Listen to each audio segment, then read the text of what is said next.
عثمان ہادی مرا نہیں بلکہ ہر اس نوجوان میں موجود ہے جو جھکا نہیں اور نہ ہی کبھی جھکے گا۔ اگر آپ کو ایسا لگا، اگر آپ کی یہ غلط فہمی ہے کہ ایک عثمان ہادی کو ختم کر کے آپ اس ہر نوجوان کے اندر سے انقلاب کے جنون اور جذبے کو مار دیں گے، تو یہ آپ کی بہت بڑی غلط فہمی ہے۔ کیا آپ نے عثمان ہادی کے جنازے پر وہ جمع غفیر نہیں دیکھا جو امڑ آیا تھا؟ یہ وہ تمام نظریہ ہے جو پروان چڑھ رہا ہے اور ایک دن یہ آپ کی اپنی قبر بنائے گا۔ آپ جانتے ہیں کہ میں بھارت کو مخاطب کر رہی ہوں۔ ایک عثمان ہادی کو قتل کرنے کے بعد آپ اس کے جذبے، جنون اور محبت اور انقلاب سے اتنا ڈر گئے تھے کہ آپ کو لگا کہ اگر یہ انڈیپینڈنٹ نشست جیت جاتا ہے 2026 میں ڈھاکہ سے تو آپ کا زوال شروع ہو جائے گا۔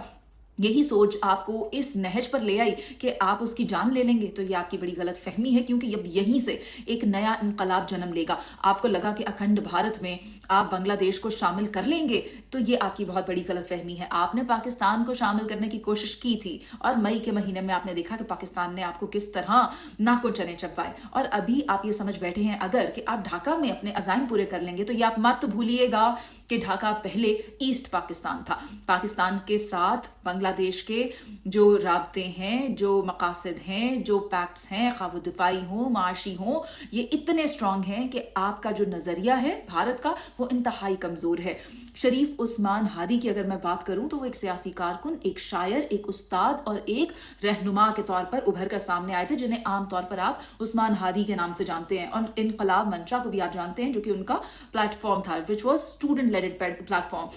جس سے کہ حسینہ واجد کے اگینسٹ ایک بہت بڑی کیمپین ابھری تھی، اور آپ نے دیکھا کہ اس کیمپین کا نتیجہ کیا ہوا تھا۔ اور عثمان ہادی نوجوانوں اور طلباء کے حقوق کی بات کرتے تھے۔ سیاسی تبدیلی اور بغاوت کے بعد عوام کے اندر وہ اتنے مقبول ہو گئے تھے کہ ایک بہت بڑی ریولوشن آپ نے اسی ضمن میں بنگلہ دیش میں دیکھی تھی۔ تو بھارت کی علاقائی پالیسیوں کے خلاف بات کرنے پر بھارت کو اتنے مروڑ اٹھے کہ انہوں نے عثمان ہادی سے بدلہ لینے کے لیے یہ سب کیا۔ لیکن آپ مت بھولیں کہ اب جو بنگلہ دیشی قوم ہے وہ یہ جان چکی ہے کہ اسے کیا کرنا ہے، اور اگر ضرورت پڑی تو پاکستان کی جو قوم ہے، پاکستان کی جو افواج ہیں، پاکستان سے جو محبت کرنے والے ہیں، وہ اپنے ایسٹ پاکستان والے برادرز یعنی بنگلہ دیشیوں کے لیے آج بھی موجود ہیں، آج بھی کھڑے ہیں اور پہلی صف میں کھڑے ہیں۔ جہاں ضرورت پڑی وہاں پر یہ پاکستان بنگلہ دیش کے لیے لبیک کہے گا، اور آپ سب دیکھیں گے کہ جہاں پہلے